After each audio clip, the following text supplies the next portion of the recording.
Hello, I'd like to welcome you to A Healthier You. I'm Larry Macon Jr., pastor at Mount Zion Oakwood Village. I'm also co host on the show It's About You on Channel 3, where weekly I post daily inspiration and I talk about everyday champions. However, this web series is about your health. Yes, it's about you. We want to make sure that everyone is healthy and doing well during this pandemic. And so, as a leader in the community, I felt compelled to make sure that you get the latest breaking information on how to manage your health and how to take care of your body. So today I'm here with University Hospitals, one of their finest, Dr. Kenneth Rodriguez. How are you, Dr. Rodriguez? I'm well. It's a pleasure to be on. Oh, good to have you. So what's our topic for today? We'll be talking about nasal and sinus symptomatology. So basically anything that bothers you with your nose. Gotcha. So tell me this, what are some of the common symptoms of sinus problems? Well, the major symptoms that we worry about in everyday folks with sinus problems are pain and pressure in the face, difficulty breathing through the nose, drainage symptomatology, and decreased sense of smell. If you have one or more of those, we start to think that you have something going on in your nose and sinuses. There's also a series of minor symptoms that can be correlated with sinonasal issues. This would include things like headaches, a foul smell from your nose or bad breath, dental pain, ear-related symptoms, and coughing. We like people to have multiple symptoms because it correlates more with sinus diagnoses, but people can present with just one of these issues, and that's why it's so important to have a thoughtful exam and really think through things. Well, I know, Dr. Rodriguez, there's different degrees of sinus infection. There's the traditional sinus infection, and then there's one that's called a chronic sinusitis, maybe it is. So I was trying to figure out what the difference is and how do you even say it right? No, for sure. So whenever you start talking about sinonasal issues, it's very important to realize that there's a number of drivers. So classically, people talk about acute sinusitis. So basically symptoms lasting 1 month, often caused by a bacteria that ends up being treated with antibiotics. The typical course is people will get some kind of viral illness. It will last, more than a week or so, and often symptoms will progress. And it's at that point in time that most physicians want to provide antibiotic therapy because it's that length of time and the transition from a virus to a bacteria that would warrant the treatment with antibiotics. If you're simply being diagnosed through a venue, your primary care doctor, a minute clinic, an urgent care, oftentimes they won't look in your nose when they're doing it. They're going to provide you therapy based on your symptoms. If you were to come and see an ear, nose, and throat physician, oftentimes we'll look in your nose to directly see purulence, pus, to basically signify you have an infection and treat accordingly.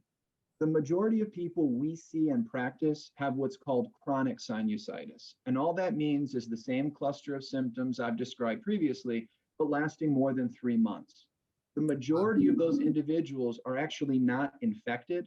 They're simply inflamed in your sinuses.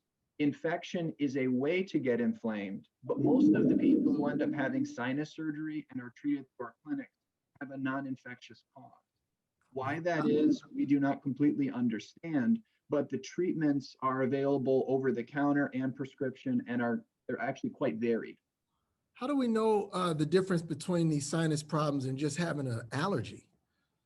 So that's a great question, and there is significant overlap between the two disease processes.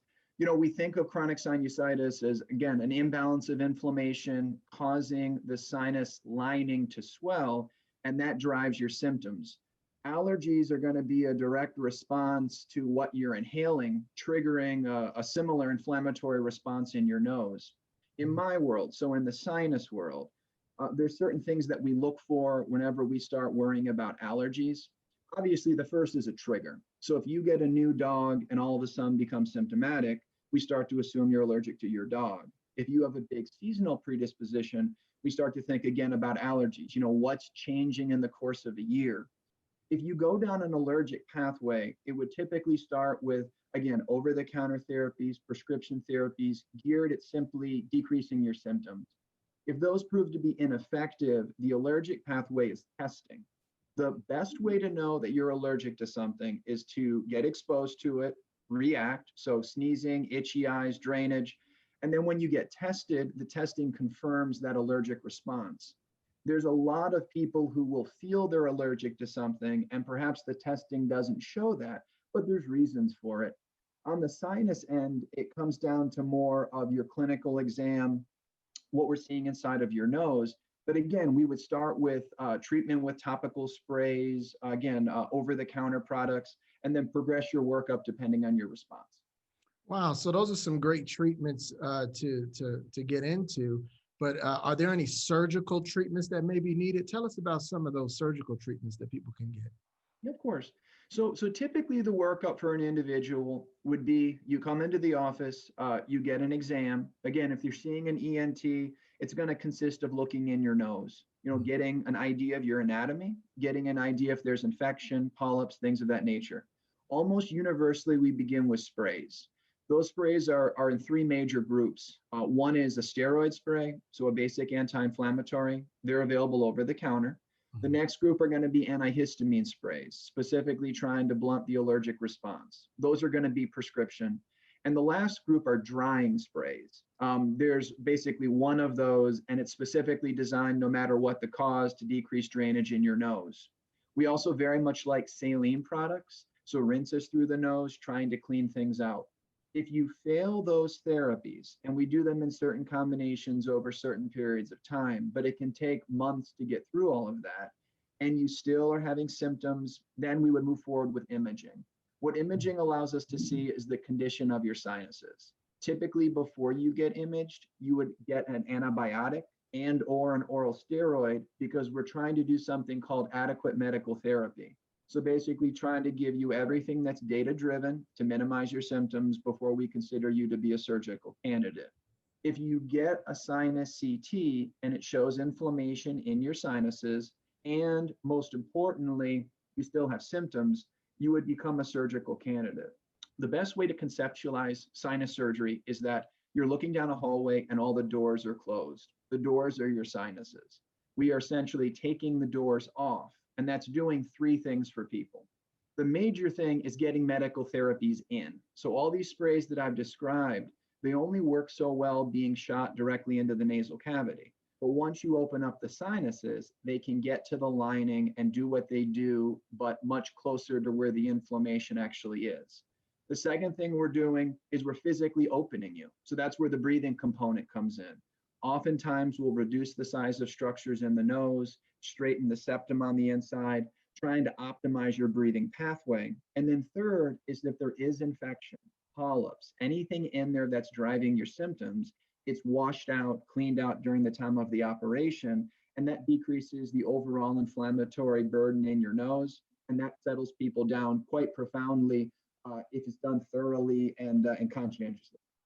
Wow, that's amazing. You help people breathe again, Dr. Rodriguez. Yeah, I would have to say that it's the breathing, the major symptom. I mean, we really shoot for breathing, smell, decreased drainage, and less pain and pressure. Gotcha. I actually just did a clinic this morning, and I brought in all the people I operated on last week, and it is quite gratifying to see people who haven't breathed through their nose comfortably in years. Wow. And after you take the debris out of their nose, they take that first breath, and they're just amazed. They don't know what they were missing, basically. Wow, that's amazing. Well, before we go, just to talk about, the best management we can do even before seeing a physician, what are maybe some tips you can give people to, before they feel like they may need a doctor, what are some tips they can do to maybe, keep their sinuses clear and, keep everything going okay? Yeah, absolutely. I mean, if you look at the literature on sinus disease, allergies, the frontline therapies of all available over the counter now. Okay. So, again, the saline rinses, multiple companies make them. The concept is a large volume of salt water. So it's physiologic, so it doesn't hurt you going in the nose. That's rinsed through the nose to clean out irritants, allergens, mucus, the things that drive the symptoms. It's extremely safe. The key is using clean water. So bottled, boiled, distilled, something that is clean, because if you use unclean water, that can lead to some of the issues that you've seen in the press about people getting infection. Yeah. The topical steroids, the ones that are over the counter, Flonase, Nasacort, Rhinocort, very safe, very effective. The dosing is on the packages. The key is when you're spraying it, you want to put the tip in your nose, tilt it to the side away from the septum and spray. And you want to use that therapy for at least a month and then assess for change in symptoms. Certainly over-the-counter antihistamines, the generation of things like Zyrtec, Allegra, Claritin are effective for allergy symptoms. But those would be 3 excellent places to start. Assess your change in symptoms, not day to day, but over weeks. And if you remain symptomatic despite those, it would probably be a reasonable idea to see a physician and get checked out and try to understand why. Well, that sounds good. And I'm happy for modern medicine that a lot of these things are over the counter, and definitely happy to you, Dr. Rodriguez, for all you do for patients in the greater Cleveland area. So I want to thank you, Dr. Rodriguez, for expanding our knowledge on a healthier you. And to all of our viewers, make sure that you keep tuning into these segments. We're just getting some great headway on figuring out how to take care of your bodies during this time. Make sure also that you contact me on social media or go to my website at larrymaconjr.com, and let's stay in touch as we gather further information on how you can live a healthier life. Don't forget, good health is good wealth. And so thank you again, Dr. Rodriguez, for being on this segment. Great pleasure. Thank you so much. Take care.